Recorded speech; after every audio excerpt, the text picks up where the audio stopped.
오늘 이 시간은 흙으로 돌아가리라 라는 제목을 통해서 하나님 말씀을 증거하도록 하겠습니다. 여러분들과 제가 욥기서의 말씀을 읽었는데, 욥기서는 인생에서 가장 심오한 문제로 불리는 고난에 대한 문제로 고통받는 사람들의 그 답변을 받아주는 내용으로 되어졌다는 걸 알 수 있습니다. 욥이라고 하는 사람은 고난을 받을 만한 사람도 아니었었습니다. 그런데 고난이라고 하는 것은 우리가 원하든 원치 않던, 또 우리가 하나님의 뜻대로 살든 뜻대로 살지 아니하든지 간에 고난이라고 하는 것은 일상 속에서 쉽게 볼 수 있는 장면들이고, 하나님께서는 모든 주권과 섭리 아래 삼나 만상을 주관하시고 바로 저와 여러분들을 주관하는데, 이 세상 속에서는 우연이라고 하는 것은 존재할 수 없습니다. 그렇다면 고난을 주신 이유와 목적을 우리가 바로 보지 않으면 우리의 삶에 고난이 찾아올 때 실족하고 절망하고 하나님을 저주할 수도 있다는 거예요. 소망하기는 이 본문 속에서 주시는 그 내용을 통해 여러분들과 제가 살펴볼 것은, 하나님께서 사단의 그 속성을 모릅니까? 당연히 아시죠? 그 하나님을 충동케 하는 사단의 이야기가 나와요.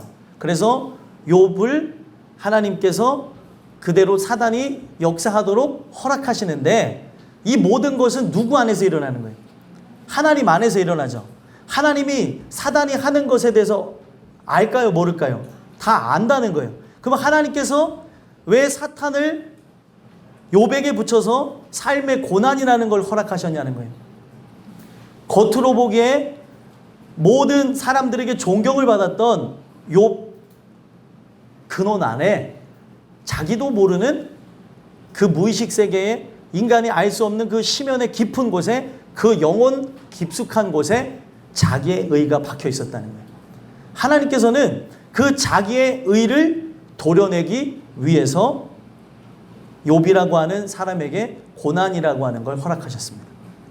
왜 하나님께서 그 의를 제거하기 위해 마치 모른 척하면서까지 사단이 그를 시험한다고 할 때 왜 허락하셨냐는 거예요. 하나님은 그것을 통해, 고난과 역경과 환난을 통해 그의 의가 드러날 것이고, 그 의가 드러난 것으로 인해 그는 하나님의 긍휼과 하나님의 은혜와 사랑을 구하는 것으로 구원받을 것임을 미리 아셨기에 이 일을 진행하셨다는 겁니다.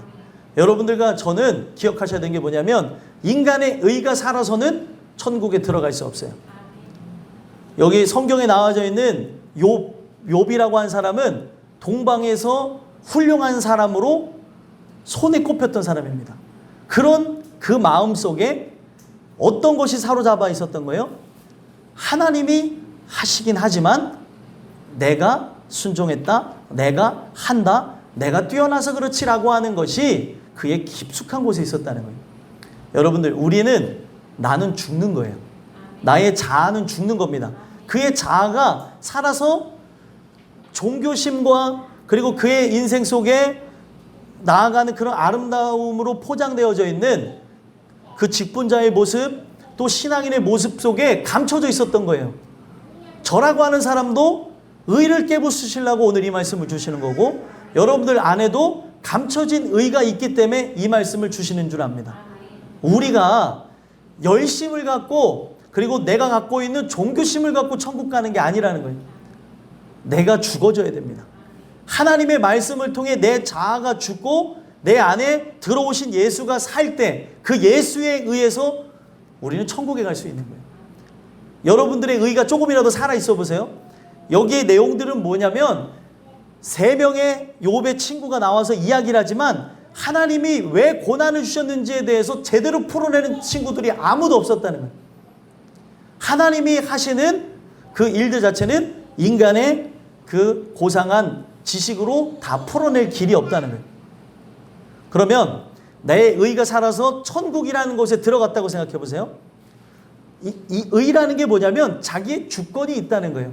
그러면 하나님이 하는 거를 몰라서 사람들이 토의하며 토론을 해야 될 정도라면 내가 천국에 갔는데 내 의가 죽지 않고 살아있어요? 내 주권이 살아있어요? 그럼 천국 가면 어떤 일이 일어날 것 같습니까? 천국은 영원한 삶이잖아요. 하나님이 하는 것에 대해서 다 마음에 들 수도 있겠지만 마음에 안 들 수도 있어요. 내 주권이 살아있으니까. 부패한 본성에 의해서 생겨난 주관이 내 안에 있기 때문에 머릿속에 막 이걸 재는 거예요. 하나님 그건 아니죠. 천국은 영원의 삶인데 이렇게 하다가 안 됩니다 하면서 그런 생각을 갖고 있는 한 사람, 두 사람에 의해서 천국이라고 하는 데는 보존되지 않고 무너질 거라는 거예요. 그래서 참 재미난 게 욥이라고 하는 경건함의 대명사와 같은 그 사람 속에 있었던 의를 부수는 걸 통해 우리는 욥하고 비교했을 때 그만큼 수준은 안 되는 것 같다는 생각을 갖거든요.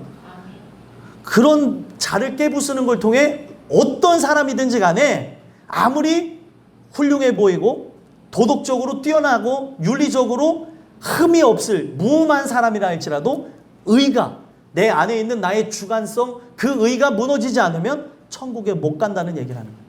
오늘 이 주시는 이 말씀을 통해서 여러분들과 저는 이 본문을 통해 주시는 게 뭐예요? 흙으로 돌아가리라 라고 하는 내용을 우리에게 주고 있습니다.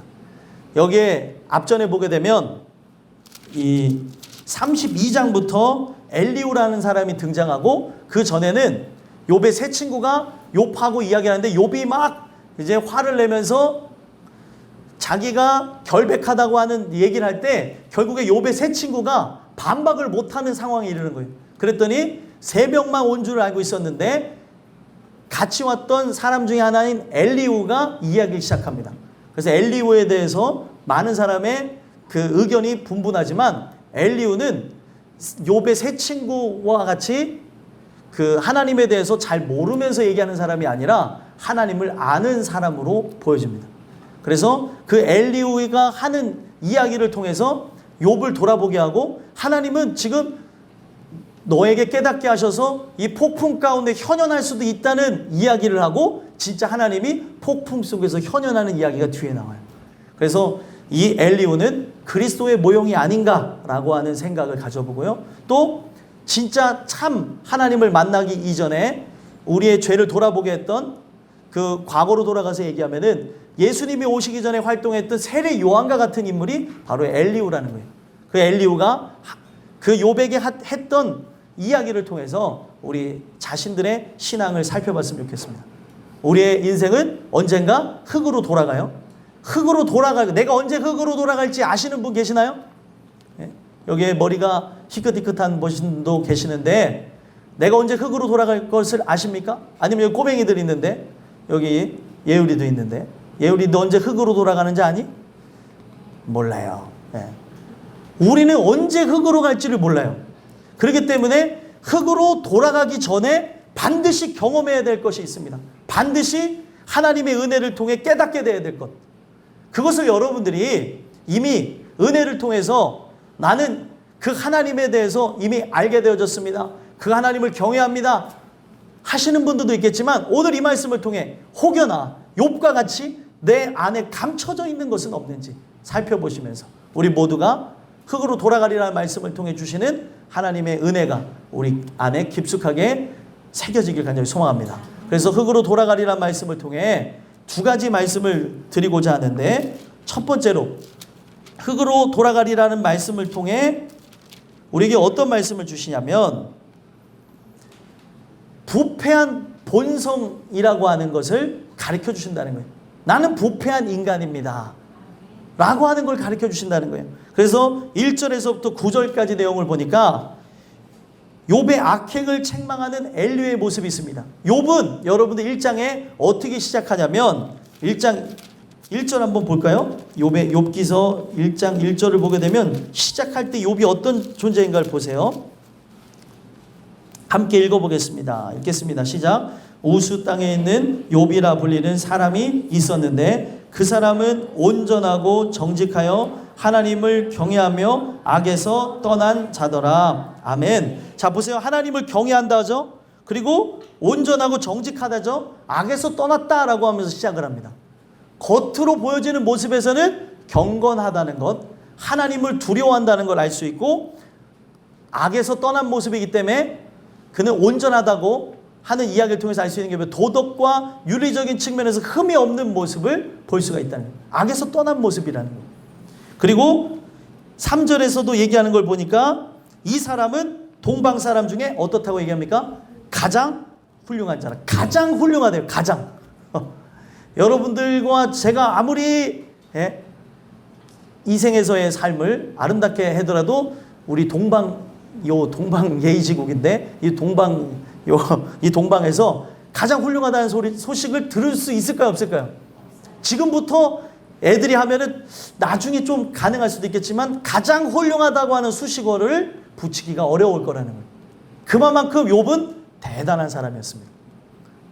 그런데 이제 사탄이 욥을 쭉 봤더니 그 욥이 하나님 앞에 번제를 드리는데 혹여나 자기의 자녀들이 불시에 죄를 범한 건 없을까 해가지고 미리 제사를 드리면서 하는 모습까지 있었다는 거예요. 엄청난 모습입니다. 죄라고 하는 것을 안지려고 인간적으로 굉장히 힘쓰고 애쓰는 모습이 있었고, 어느 누구도 그가 갖고 있는 모습에 대해서는 비판할 길이 없었던 자가 바로 욥이었다는 거예요. 그래서 5절에도 얘기하는, 1장 5절에도 얘기하는 게 욥의 행위가 항상 이러하였더라. 모든 사람에게 귀감이 간다는 거예요. 그랬더니 이제 사단이 와서 얘기하는 게 저 욥을 자기가 한번 테스트 해보겠다는 거예요. 하나님이 복을 주셨기 때문에 그 욥에게 그 모든 재물과 그리고 부족한 것이 없게 만들었기 때문에 저 사람이 저렇게 하나님을 섬기는 거 아니냐. 만약에 이제 마귀가 한 얘기예요. 11절에 얘기하는 거는 주의 손을 펴서 그의 모든 소유물을 치소서 그리하시면 틀림없이 주를 향하여 뭐를 한대요? 욕을 할 거라. 욕할 거라는 거예요. 그러면 하나님이 그러면 그렇게 해봐라 하고 허락을 합니다. 여러분들, 하나님은 도박을 하거나 내기하는 분이 아니에요. 하나님이 지금 마귀가 그렇게 하는 거를 마치 소가 넘어가는 것처럼 해주시는 겁니다. 전지라고 하는 거는 과거, 현재, 미래를 관통하며 보는 분이에요. 마귀는 미래에 대해서 알 수가 없습니다. 그렇죠?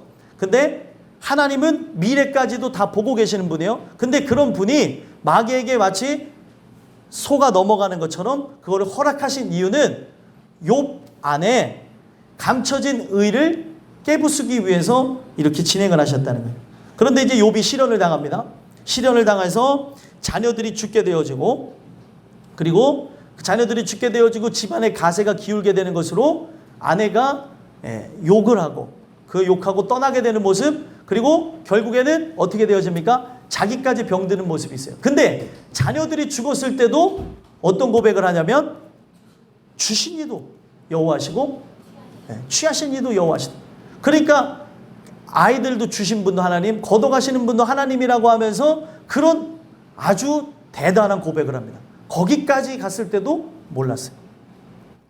그리고 그는 분명히 2장에서도 다시 언급하기를, 2장에서도 얘기하는 게 3절에 보니까 그와 같이 온전하고 정직하여 하나님을 경외하며 악에서 떠난 자가 세상에 없느니라. 그러면서 하나님이 하신 얘기예요. 내가 나를 충동하여 까닭없이 그를 치게 하였어도 그가 여전히 자기의 온전함을 굳게 지켰느니라. 하나님이 칭찬하는 걸 이렇게 보여주십니다.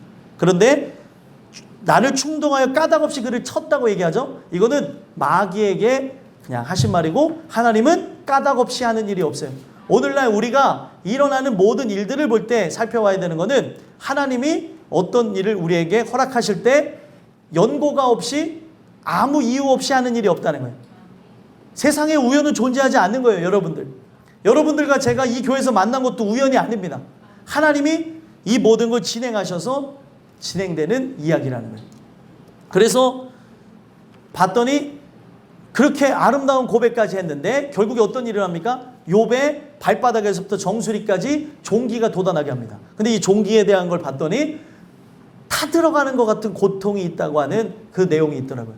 그러니까 이 종기로 인해서 온몸이 가렵고 타들어가는 고통이 있으니까 그 기왓장과 같은 질그릇으로 몸을 박박박 긁어도 가려움이 사라지지 않으니까 그제서 어떤 일이 일어나게 되냐면 그 안에 감춰진 의가 드러나기 시작한다는 거예요. 친구들은 멀리서 이제 그를 지금 자녀들도 죽었죠. 아내도 떠나갔죠. 집안에 가세는 기울었죠. 그리고 병자가 되어져서 그렇게 몸을 긋고 있는 욥을 봤더니 눈물을 흘리면서 그 친구들이 욥하고 수나를 같이 울어줬다는 거예요. 할 말이 없죠. 고난과 역경을 당한 사람에게 어떤 위로가 되어지겠습니까? 그래서 같이 울기만 했는데 이제 말을 하기 시작하는데 그 내용을 봤더니 앞전에서 한 내용 속에서는 그 욥의 의의를 더욱 부추기기만 할 뿐 다른 모습은 없었다는 거예요. 그러다가 욥이 어떻게 되어지냐면 자기에게 일어나는 그 고통과 괴로움 때문에 자기의 태어난 날을 저주해요. 생일을 저주하는 거죠. 생일을 저주하는 이유는 뭐예요? 태어난 날을 저주하는 이유는 뭐예요? 안 태어났으면 하면서 태어나게 한 분에게 이 모든 화살이 가는 거예요. 그 하나님에 대해서는 막 그런 중에도 그 자기의 생일을 저주하지만 하나님을 저주하지는 않았습니다. 그리고 신앙에 대해서 있는 것처럼 하다가 결국에 이 앞전에 우리가 이 34장 이전에 어떤 일이 일어나냐면 엘리후가 등장하기 이전에 이 욥이 그 고통이 극에 달하니까 어떤 일이 일어나요? 자기가 하나님보다 의롭다고 하는 실언을 하게 되어져요. 이게 그 안에 감춰져 있었던 거예요. 여러분들 홧김에 한 말이지만 홧김에 한 말은 그냥 한 말이 아니에요. 그런 생각 해보셨습니까? 홧김에 나오는 말이지만 내 의식 속에 또 내 살아온 과거 속에 있었던 서운한 감정이나 아픔이나 괴로움이 있었기 때문에 홧김에 했다고 말을 하면서 다 덮어버리는데 사람은 실언을 하는 것 같은 속에서도 진실이 그 안에 들어있다는 거예요.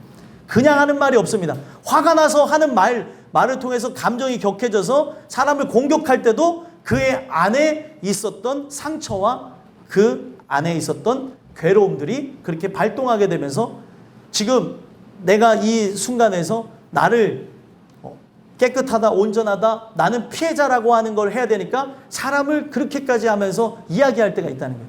우리가 기억해야 되는 거는 사람이 하는 그 말 안에는 이 안에 근원과 연결되어져서 영혼의 깊숙한 곳과 연결되어서 하는 것이 말이라는 거예요. 그래서 성경은 뭐라고 얘기냐면 근원이 부패했기 때문에 우리 안에서는 악한 말이 쏟아질 수밖에 없다는 거예요. 그러면 우리가 거듭났으면 우리 입에서 나와야 될 건 뭐예요? 찬송밖에 없는데 야고보서에 보니까 바로 너의 입에서 뭐가 나와요? 찬송 소리와 저주가 나온다는 거예요. 그러니까 두 마음을 품은 데서 돌아서서 하나님만을 바라봐야 된다는 걸 얘기합니다. 오늘 우리가 이 말씀을 통해서 봐야 되는 거는 우리가 그냥 하는 말이 아니라는 거예요. 어떤 말을 하든지 간에. 그래서 말을 할 때는 신중해야 된다. 말을 할 때 생각해야 된다고 하지만 우리 안에 채워져 있는 것이 나의 무의식까지도 나의 의식세계와 무의식세계까지도 채워져 있는 분이 예수라고 한다면 내 머리부터 발끝까지 예수로 채워졌다면 나를 찔르기만 하면 대화만 하면 나와야 될 게 뭐예요? 예수에 대한 얘기라는 거예요. 계속해서 예수님에 대해서 얘기를 하는 거예요.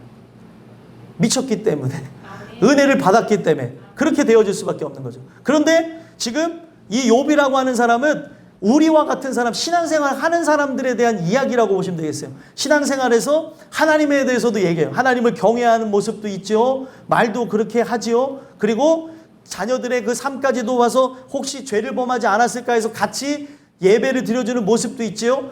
그 모습에서는 절대로 그가 하나님을 반하는 자기의 의가 있을 거라고 하는 걸 볼 수가 없다는 거예요. 그런데 이와 같은 고통을 당하면서 바닥까지 떨어져 보니까 어떤 일이 일어나는 거예요? 그의 깊숙한 곳에 인간의 의가 감춰졌었다는 거예요.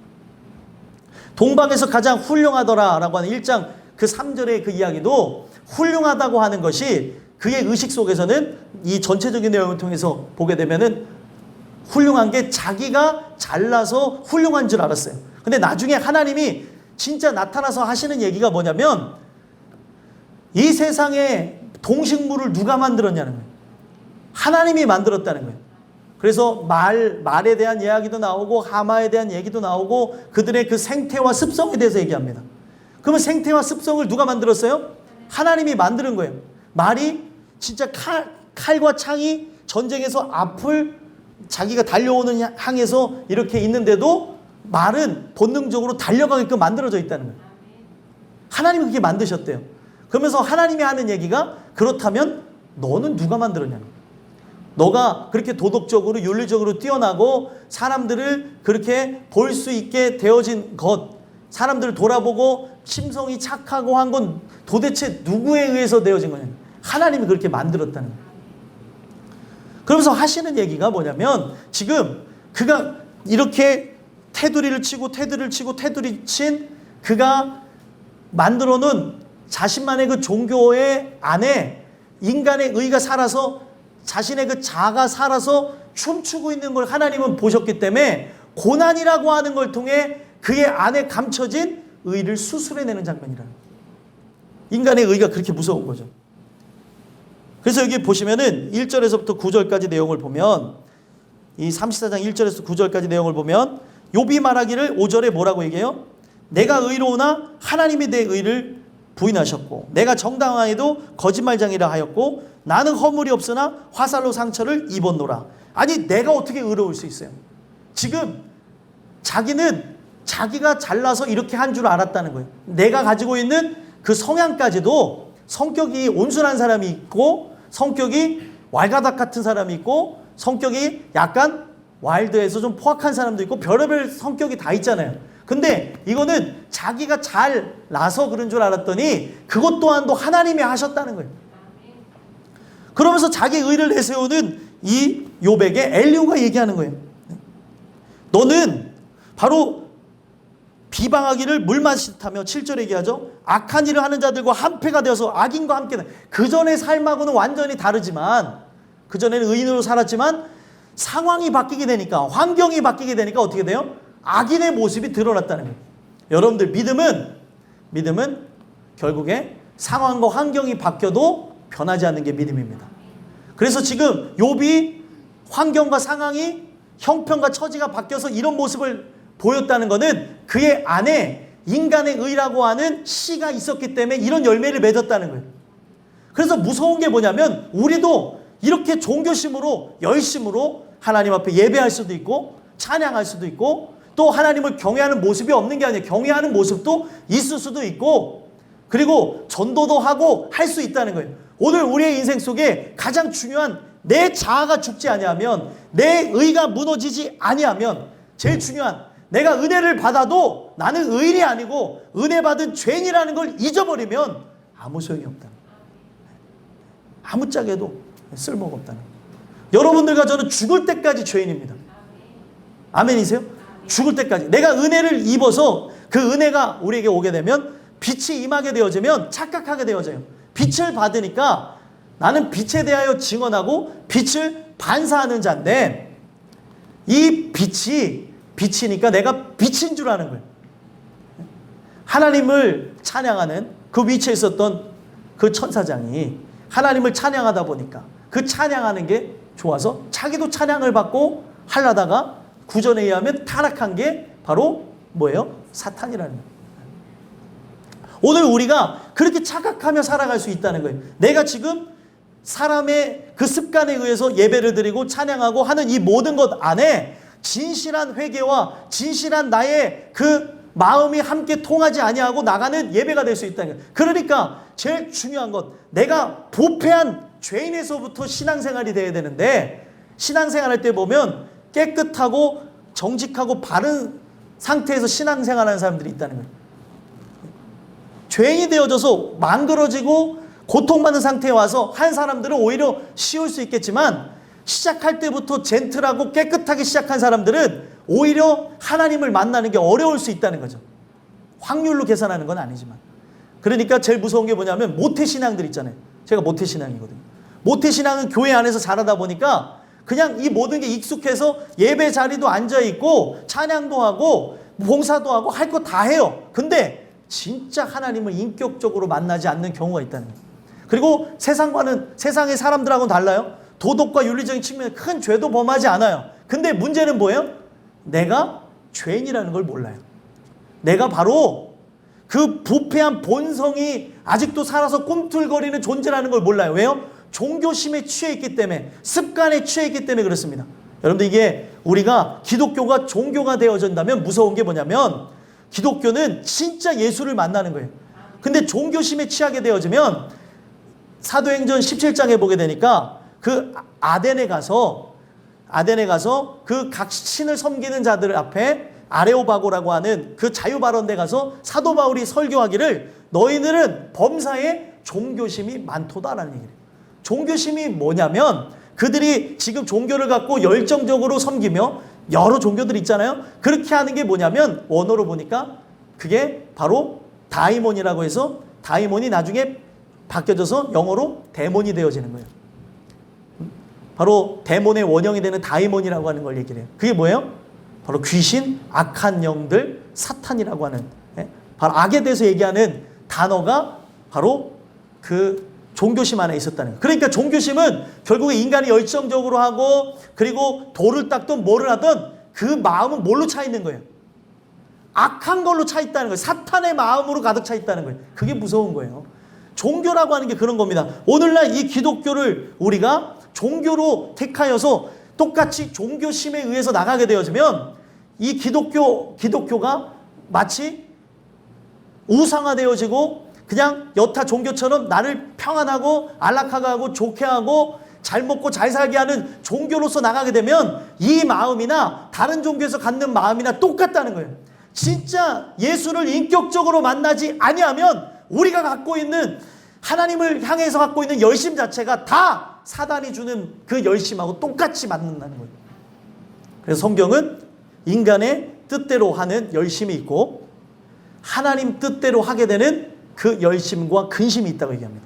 세상이 주는 근심이 있고요. 하나님 뜻대로 하는 근심이 있고 하나님이 주시는 열정이 있고 귀신이 주는 열정이 있다는 거예요. 저 바깥에 보세요. 지금 얼마나 열정적이에요. 지금 이거 뭐예요? 무전기 들고 다니면서 막 도열해가지고 막 돌아다니니까요. 이틀 동안 막 하려고 막 머리도 나보다 더 세웠어요. 이렇게 이만큼 더 세워가지고 같이 머리부터 쳐다보네. 나보다 더 세웠네 이러면서 여기 배지도 보고 서로 막 불꽃 튀기고 쳐다보고 갔는데 아니 서로 알아보는 거예요. 왜 째려보냐. 내가 째려봤으면 자긴 또 왜 째려봐. 그러다 눈이 막 했는데 눈을 크게 한번 떴더니 가더라고요. 정상이 아닌가 보다. 그러면서 저쪽으로 가더라고요. 눈이 크게 뜨면 흰자가 보이잖아요 제가. 그러니까 무서워서 가더라고요. 아니 여러분들 종교심이 정말 무섭다니까요.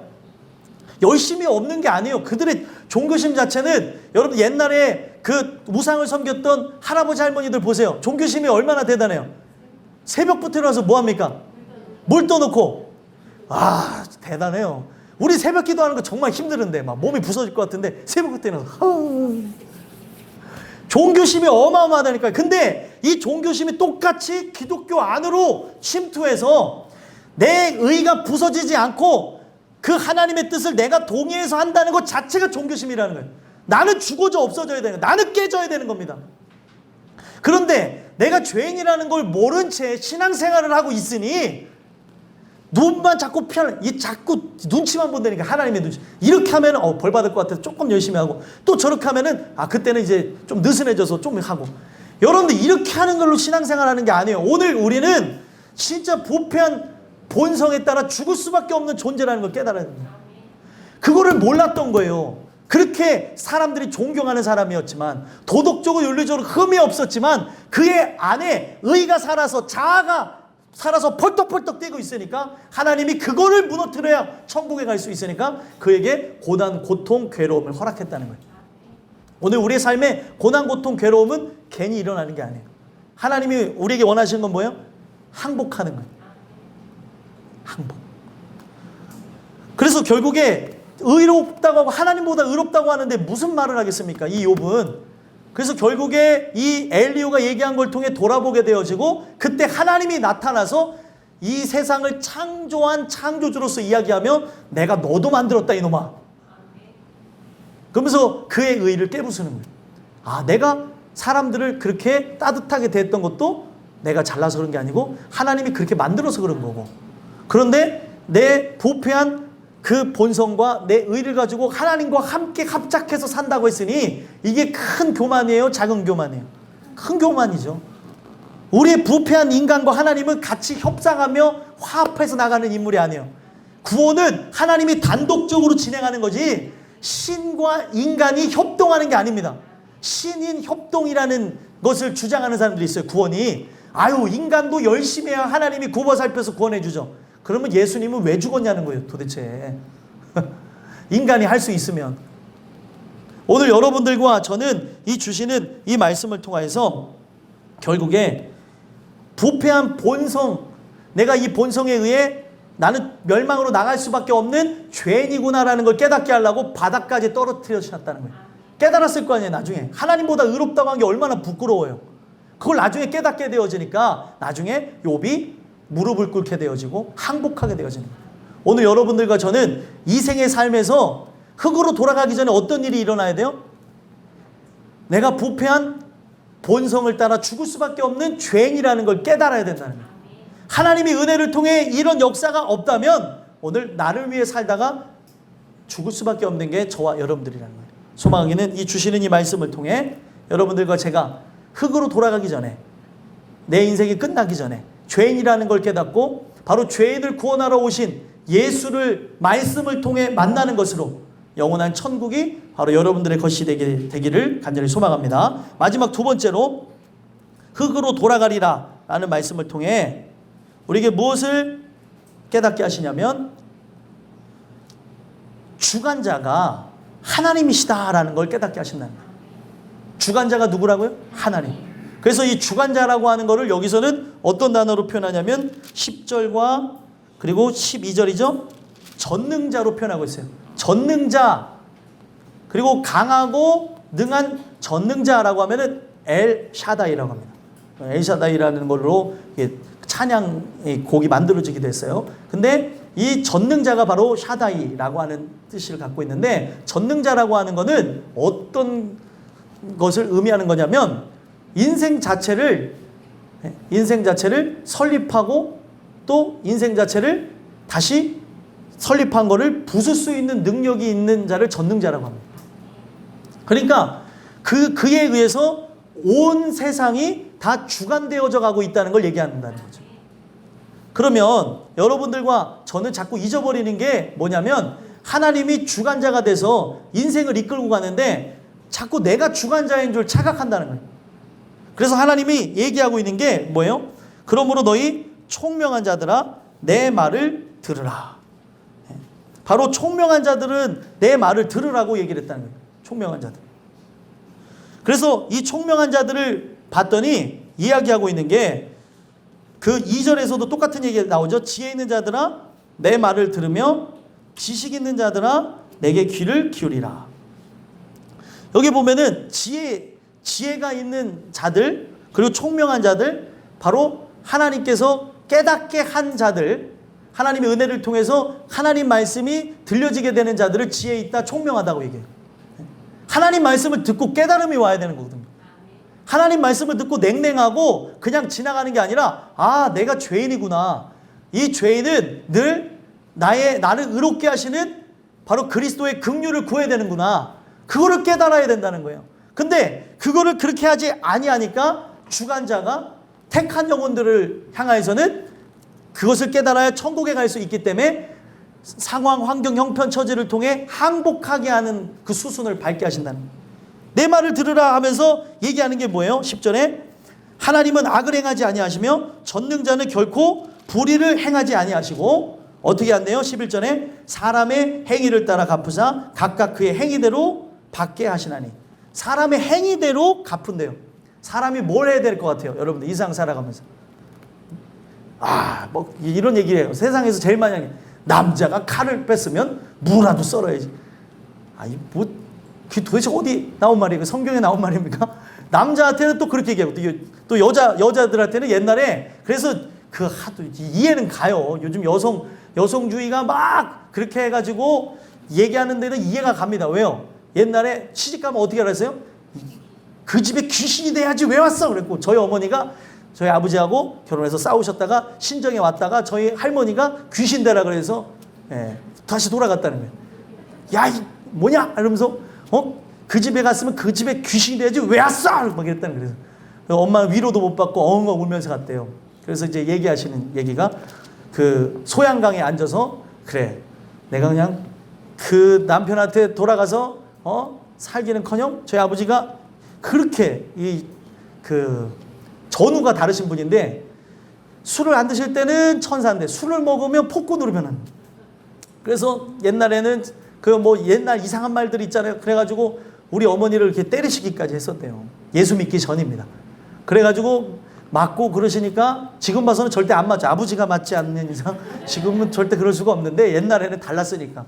그래가지고 억울해서 거기 소양강에 귀신이나 될까 했는데 거기에서 진짜 뭔가 이렇게 올라오더니 들어오라고 그랬대요. 저희 어머니가 재밌게 얘기하는 거죠. 들어오라고. 응? 야, 소양강으로 들어와. 그냥 죽어. 응? 그래서 저희 어머니가 그 소양강 처녀의 주인공이 될 뻔했다고. 네.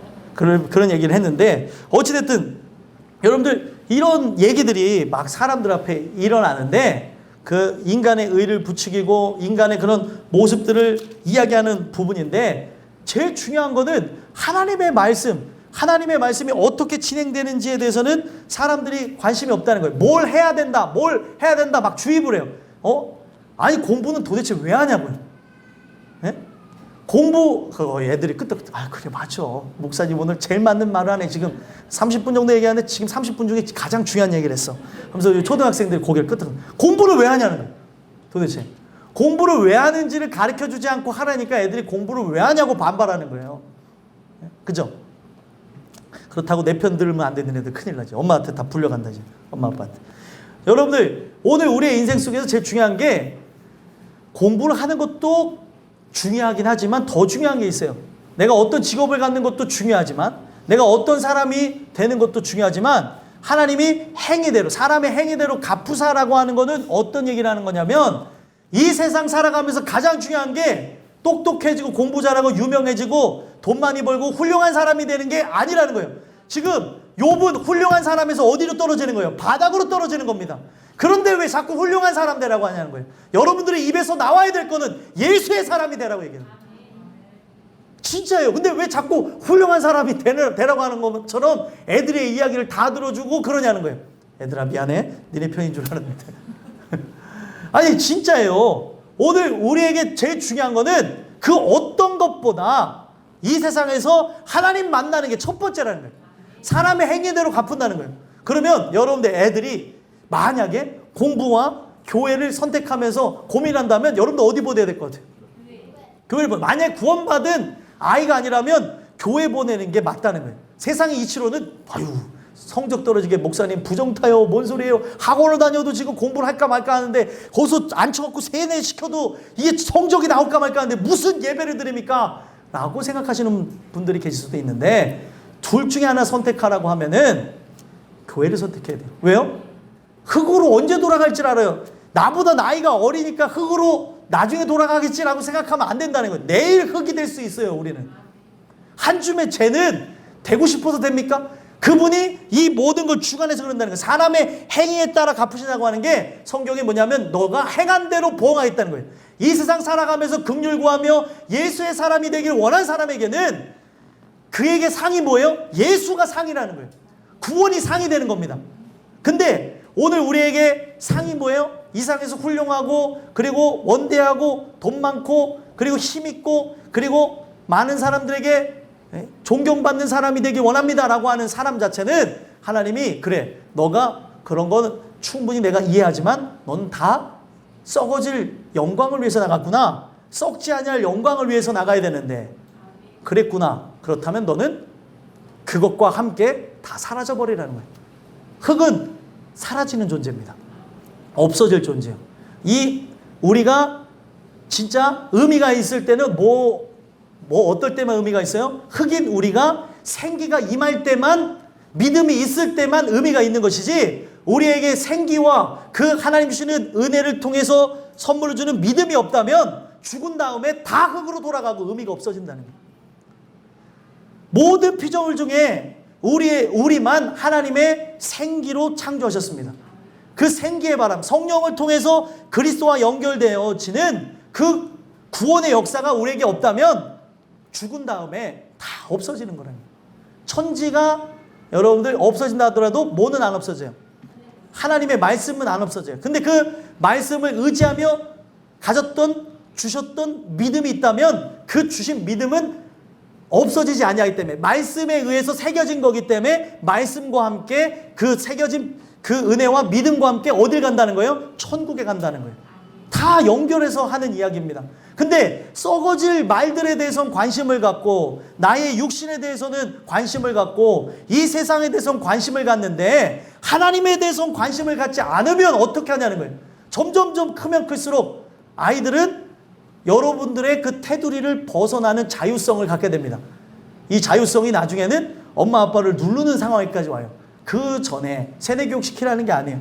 여러분들이 진실하게 복음으로 길러야 되는 거고, 이미 복음으로 길렀어야 되나 늦은 이제 청년들이 있을 수도 있고 장년들이 있을 수도 있고, 이제 반대로 역으로 자기 주권이 강한 부모님을 내가 전도해야 되는 경우도 있을 수도 있습니다. 자녀 입장에서. 또 내 친구들, 뭐 주변 사람들, 그런 자들에게 여러분들 어떻게 할 거냐는 거예요. 흙으로 돌아간다는 걸 가르쳐줘야 된다는 거예요. 그분이 주관자라는 거예요. 그분은 12절에 보니까 진실로 악을 행하지 아니하시고 공의를 굽히지 아니한다. 공의가 뭐냐면 십자가라고 하는 관문을 세웠어요. 하나님이. 내가 죄인이라고 하며 십자가 앞에 무릎을 꿇고 항복하는 자는 하나님의 그 의에 의해 그 의를 구했기 때문에, 정신 바짝 차리지 않으면 무슨 소리인지 몰라요. 예? 그 의에 의해 구원함을 받게 하겠지만 그 관문을 통해 의를 구하지 아니한 자, 공의라고 하는 것은 그거예요. 은혜 구한 자에게 은혜를 줄 것이고 바로 은혜를 구하지 않은 자에게는 바로 저주와 심판을 주겠다는 겁니다.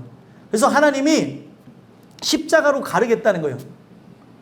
죄인은 십자가에 나와 긍휼을 구하는 걸로 살겠죠. 그러나 죄인이 아닌 자는 십자가가 뭐가 되는 거예요? 거치는, 그들을 걸러내는 하나의 도구가 된다는 겁니다. 그래서 여러분들, 우리 인간이 하나님 세우는 공의가 뭐냐면 모두에게 통용되어지는 의로움이라는 거예요. 인간은 의로워요? 아니면 의롭지 않아요? 의롭지 아니하기 때문에 죽는다는 걸 얘기하는 거예요. 그래서 나는 의롭지 않아서 멸망받아 지옥 갈 백성이기에 나는 예수님의 의로움을 오늘도 의지합니다 라고 하며 십자가의 앞에 나오는 사람은 그것을 인정하고 믿었기 때문에 예수의 의를 통해 천국 가는 거고, 그거를 의지하지 않은 사람은 어떻게 되어지는 거예요? 내가 의롭다는 거잖아요. 결국에는 썩어지고 부패하고 나는 내세울 게 없는 거지만 내 의를 주장한 것이기 때문에 결국에 지옥으로 가게 되어진다. 그래서 이걸 굽히실 수 없다는 거예요. 이 세상 주관자가 누구냐고 13장에 얘기했죠. 누가 땅을 그에게 맡겼느냐? 누가 온 세상을 그에게 맡겼느냐? 하나님이 맡긴 거예요. 여러분들이 지금 소유하고 있는 이 모든 것 내 것인 것 같지만 하나님이 주신 겁니다. 나의 부모도, 나의 자녀도, 남편, 아내, 주변에 내 사랑하는 모든 것, 내가 쓰고 있는 물질, 그리고 집, 차, 모든 것까지 다 하나님이 주신 거예요. 하나님이 걷어가시면, 하나님 줬다는 걸 어떻게 해요? 내 것이 아니라는 것 어떻게 할 수 있습니까? 죽을 때 다 놓고 가잖아요. 하나님 거라는 걸 그렇게 가르쳐 주는 거예요. 죽을 때 갖고 간 사람 있어요? 갖고 가려고 입에다가도 넣어주라고 그러고 손에도 좀 쥐어달라고 그러고, 얼마나 돈을 보고 싶으면 돈도 여기다 붙여달라고 그러고 막 그러는데 아니라는 거예요. 여러분들, 인간은 가져갈 수 없어요. 내게 아니기 때문에. 오늘 우리 인생 속에 하나님이 주관자 되셔서 모든 걸 진행한다는 거예요. 예?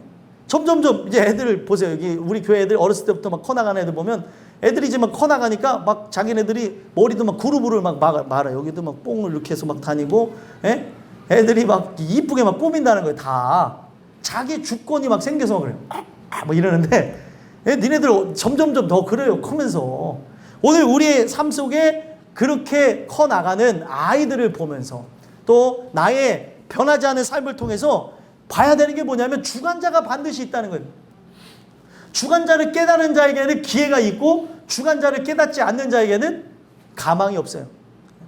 오늘따라 바깥에서도 열심을 갖고 준비하니까 오늘따라 더 피곤하신 분들이 더 많아요. 같이 영적으로 부딪히나 봐. 저 밖에서 이 안에서. 예? 정신을 좀 차리시고, 예? 말씀을 이제 끝으로 향해 가고 있습니다. 들어야 믿음이 생기고 들어야 살아요. 여기 앉았다가 여기 엉덩이가 아주 뜨겁다 못해 아주 지져졌네 하면서 가는 걸로 천국 가면 참 좋겠어요.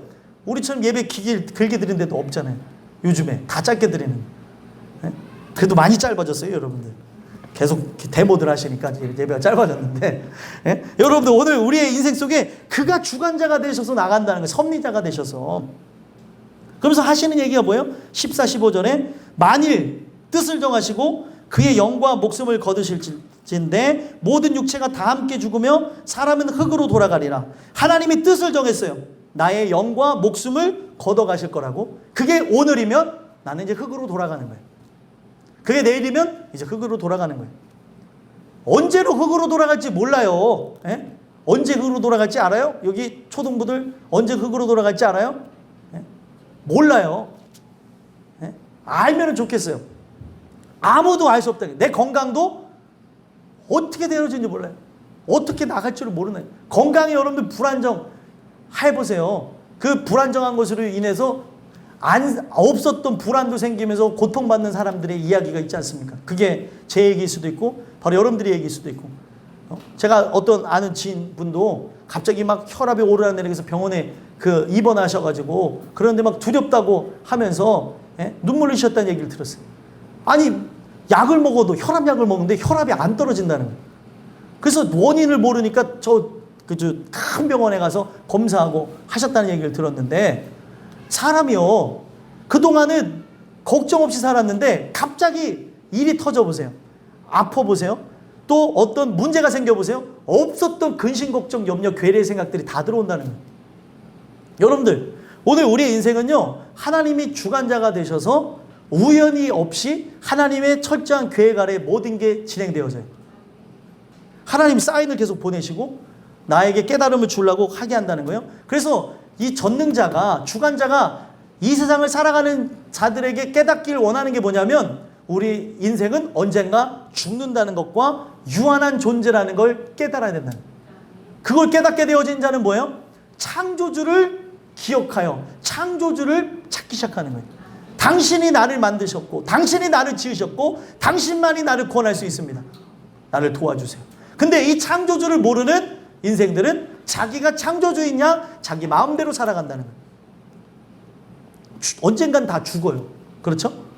아무리 치유사역을 하더라도 언젠가는 그 병이 아닌 다른 병에 의해서 아니면 우리의 생명이 기력이 다하는 것으로 죽습니다. 제일 중요한 것 우리가 병을 치유를 받고 문제를 해결받고 우리의 삶이 나아지는 것도 중요하지만 제일 중요한 것 내가 오늘 죽는다 하더라도 창조주를 기억하며 내가 죄인이요 나에게 의를 주시는 그리스도를 기억하며 그리스도를 찾고 나가서 그 예수를 만나고 죽은 자라면 오늘 흙으로 돌아가도 상관이 없습니다. 만약 슬퍼한 일은 아니라는 거예요. 그리워서 눈물은 나겠지만 기뻐할 일이라는 거예요.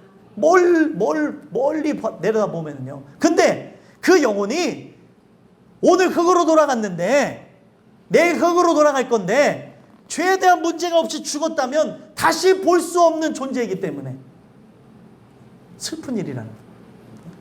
여러분들 오늘 우리의 인생 속에 가장 중요한 게 뭐냐면 가장 중요한 하나님 만나는 겁니다. 하나님 만나는 거예요. 그 하나님을 만나지 않고 나가게 되어지면 우리의 삶은 결국에 멸망으로 나갈 수밖에 없는 거예요. 오늘 15절에 다시 보시면 모든 육체가 어떻게 되어진대요? 다 함께 죽으며 사람은 흙으로 돌아가리라. 안 죽을 것 같더라도 죽는다는 거예요. 나는 영원하게 살겠지라고 하며 옛날 사람들이 옛날에 그 사람들이 안 죽을 거라 생각하고 굉장히 애썼던 사람들이 이야기 들어보셨죠? 진시 황제 같은 경우도 안 죽으려고 했지만 죽었어요. 어떤 사람도 역사 속에 살아남은 자는 없습니다. 죄의 싹은 사망으로 다 멸망으로 나갈 수밖에 없어요. 오직 하나님의 긍휼, 전능자에 의해서 주관자에 의해서 살고 죽는 것이 결정되어지고 오늘 그 의를 구하는 자가 천국에 간다는 것을 깨달은 존재만 흙으로 돌아가도 슬픔이 없다는 거예요. 오늘 여러분들과 제가 이 주시는 말씀을 통해 결국에 흙으로 돌아갈 것입니다. 흙으로 돌아가기 전에 나의 부패한 본성을 깨닫고 죄인이라는 것을 알게 됐으면 좋겠고요.